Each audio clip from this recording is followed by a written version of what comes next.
Assalamualaikum warahmatullahi wabarakatuh. Waalaikumsalam warahmatullahi warahmatullahi wabarakatuh. Punya semuanya hari ini. Alhamdulillah baik. Alhamdulillah ya, sehat semua. Baik, kita mulai pelajaran. Silahkan pimpin doa dulu ya. Biasanya Rusmana Pak yang rajin mimpin Pak. Oh iya Kak, mana harus mananya? Yang mana? Ngopi, Pak Rus ngopi. Baik, Ayo silakan pimpin doa dulu. sebelum kita mulai pembelajaran kita pada hari ini, marilah kita bersama-sama berdoa di dalam hati kita masing-masing. Berdoa mulai. Berdoa selesai. Terima kasih Rusmana sudah memimpin doa. Mudah-mudahan pelajaran kita hari ini bisa berjalan lancar sesuai dengan apa yang sudah kita rencanakan. Nah, sebelumnya siapkan dulu buku-bukunya ya. Hari ini kita, karena pertemuan pertama, kita akan membahas tentang Al-Quran dan Hadis sebagai pedoman. Ini materinya Pak Guru tampilkan di slide. Tolong disimak dengan baik-baik. Tolong diperhatikan. Ini yang pertama kita akan bahas tentang Al-Quran. Nah, yang Al-Quran itu pengertiannya secara bahasa, yakni berasal dari bahasa Arab qara'a yaqra'u qur'anan, yang artinya bacaan.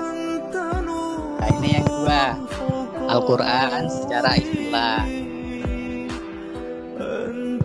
Al-Quran adalah wahyu yang diturunkan kepada Nabi Muhammad secara berangsur-angsur melalui malaikat Jibril. Bayatkan secara mutawatir dan baca adalah ibadah. Yang selanjutnya, yang ketiga, posisi Al-Quran. Al-Quran adalah sumber hukum Islam yang pertama. Terus yang keempat, keistimewaan daripada Al-Quran, yakni memiliki beberapa keistimewaan dari kitab-kitab yang sebelumnya.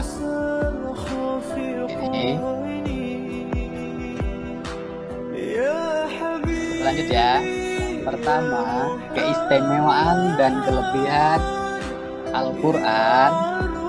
Bandingkan kitab suci yang lain, Al-Quran memuat kalam-kalam Allah yang menjadi pedoman hidup manusia sepanjang masa.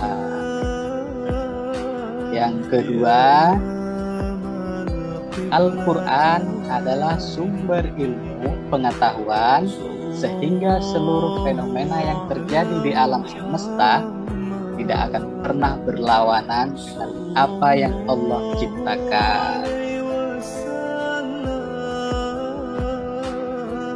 Terus yang ketiga, Al-Quran diturunkan oleh Allah Subhanahu wa Ta'ala dengan suatu gaya bahasa yang istimewa. Mudah, tidak sulit bagi siapapun untuk memahaminya, dan tidak sulit pula mengamalkannya jika disertai dengan ikhlas, hati, dan kemauan yang kuat. Artinya, banyak sekarang anak-anak kecil yang sudah bisa menghafal Al-Quran sampai 30. Mudah-mudahan anak-anak juga bisa menghafal nanti Al-Quran. Ayat Al-Fatihah sampai terakhir apa? Di Al-Quran. Surah An-Nas. An-Nas ya.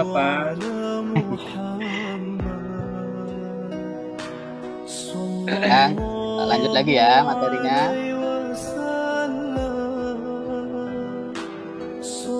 Ya, ini adalah nama-nama Al-Quran. Ada yang tahu Al-Quran mempunyai nama-nama yang unik. Selain Al-Quran, ada nama lain daripada Al-Quran. Coba siapa yang tahu? Saya Pak. Ya Pak, ayo. Terus mana? Nama saya Pak Ijo Pak. Pak Ijo. Oh ya ya. Lain Lanjut. Al-Quran, salah satunya Al-Furqan Pak. Yang artinya Ya, pembeda. kasih aplaus buat Pak Ijo.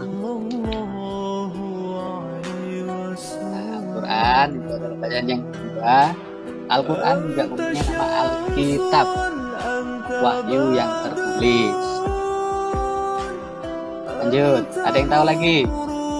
Saya, Selain Pak. daripada Alkitab. Ya, Saya Pak. Asyifa, Pak. Asyifa. Asyifa, iya bagus. Ini juga ada Al-Huda, ya. Al-Huda. Ya, bagus. Ada lagi yang tahu?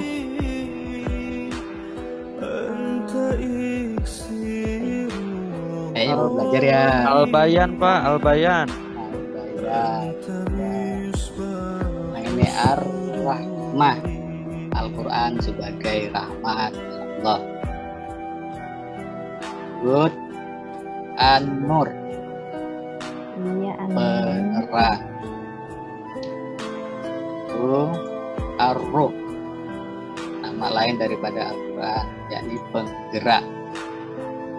Lanjut, Asyifa, Al-Quran punya nama yang unik-unik ya. Asyifa adalah obat. Al-Haq, kebenaran. Al-Bayan, tadi disebutkan oleh Aijo ya.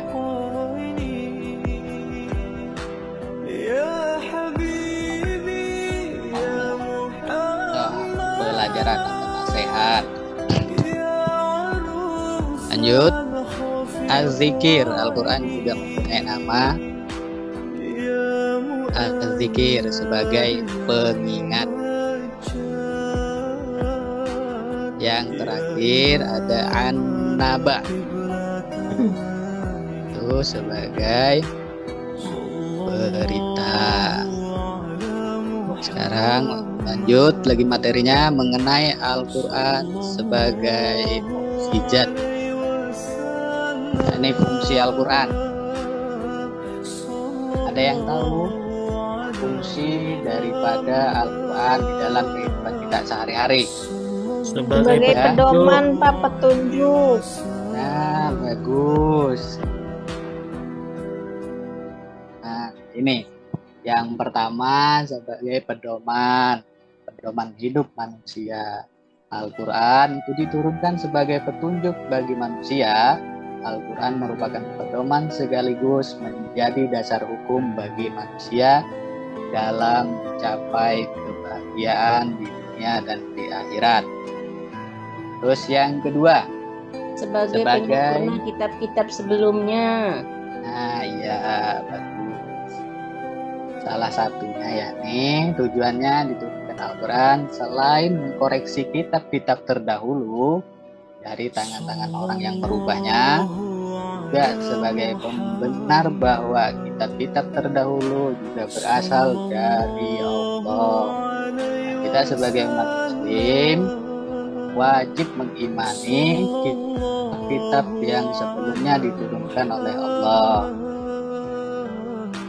Terus yang ketiga, Mbak, Sebagai sumber pembelajaran agama. Berita surga dan sebagai neraka.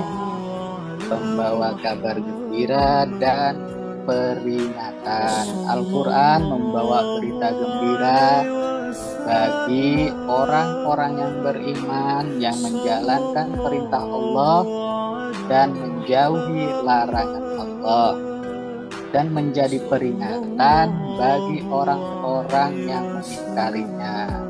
Mudah-mudahan kita semua termasuk orang-orang yang bergembira, yang beriman, yang selalu menjalankan perintah dan selalu menjauhi larangan Allah Subhanahu wa Ta'ala.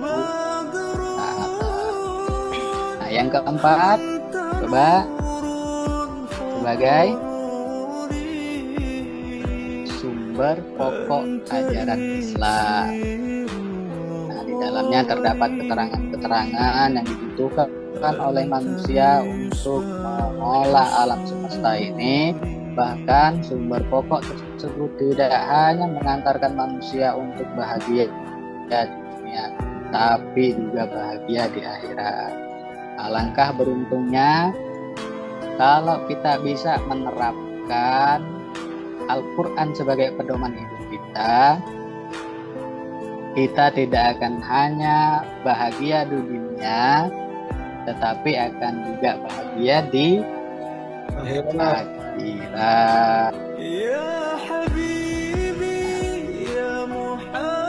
Selanjutnya, isi kandungan daripada Al-Quran tadi. Al-Quran di dalamnya terkandung mengenai yang pertama itu akidah, yang kedua di dalam Al-Quran terkandung mengenai ibadah dan muamalah. Nah, yang ketiga, Al-Quran juga mengandung isi tentang akhlak. Yang keempat, yakni Al-Quran juga mengandung tentang hukum. Yang kelima, Al-Quran juga mengandung sejarah atau kisah. Yang terakhir, ini ialah isyarat ilmu pengetahuan. Nah, di dalam Al-Quran banyak sekali kandungan yang terdapat di dalamnya. Ya, salah satunya yang enam ini tadi. Selain berbicara tentang akidah, ibadah, akhlak, hukum, kisah, dan isyarat. Nah, aku lanjut ya materinya. Pak. Sekarang naik hadis.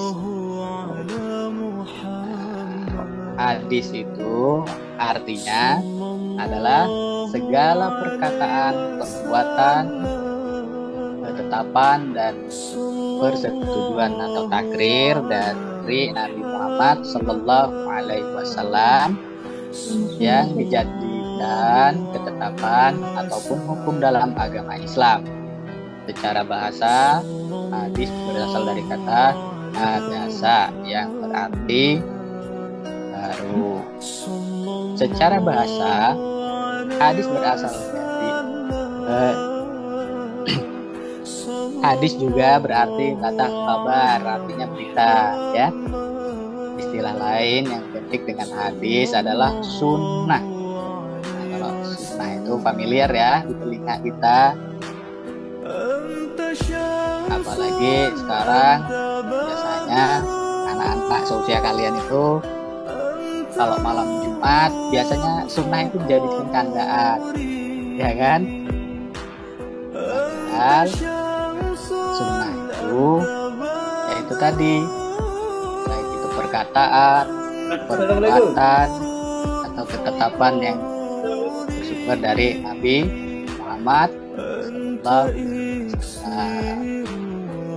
Terus pengertian sunnah inilah yang identik dengan hadis. Meskipun beberapa ulama membedakan bahwa hadis adalah segala sesuatu yang dinukil dari Rasulullah, sedangkan sunnah adalah amalan-amalan yang dilakukan Rasulullah dan para sahabatnya, yaitu kehidupan yang hidup di masa beliau.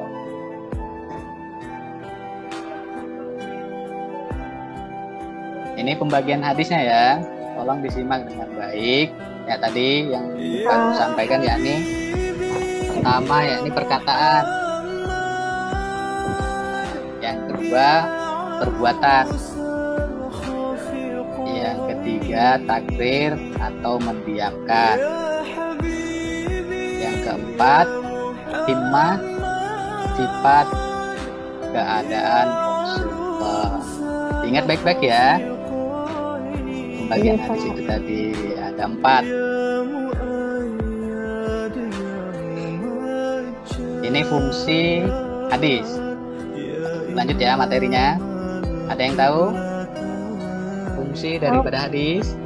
Sebagai penjelas dari Al-Quran, Pak. Atau Tahu, Pak. kemudian takwil, Pak. Ya, bagus.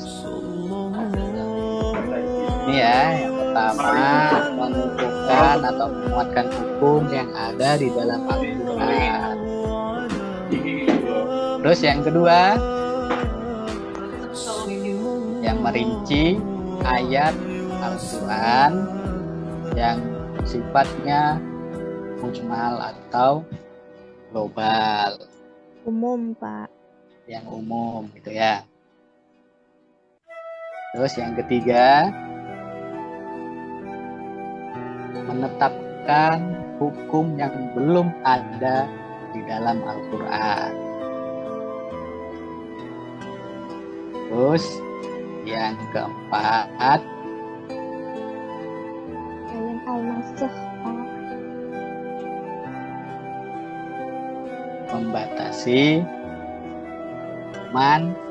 ayat Al-Quran. Karena di dalam Al-Quran itu artinya sangat luas. Nah, salah satu daripada fungsi hadis yakni membatasi keumuman daripada ayat Al-Quran.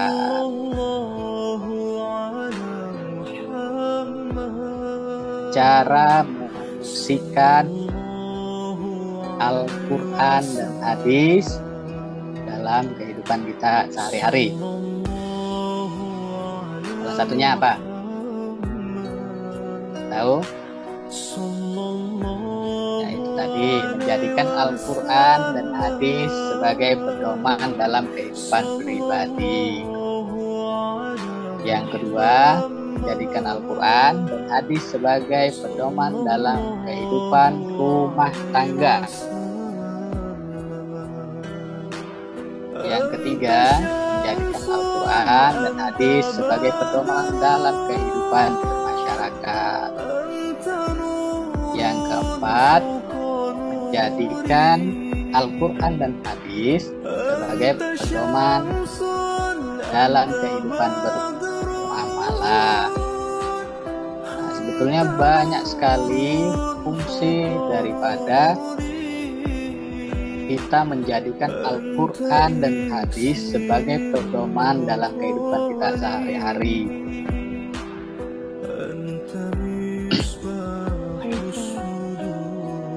Itu tadi ya materi yang sudah Bapak sampaikan. Sudah disimak dengan baik? Nah, Insya soalnya Allah nanti sudah, Pak. Bapak. ini nanti Bapak bagi kelompoknya ya. Bapak kasih tugas bikin tugasnya nanti kalian berkelompok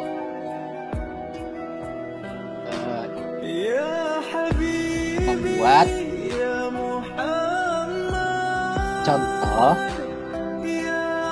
dalam memfungsikan Al-Quran dan hadis di dalam kehidupan kalian sehari-hari di lingkungan rumahnya masing-masing, ya?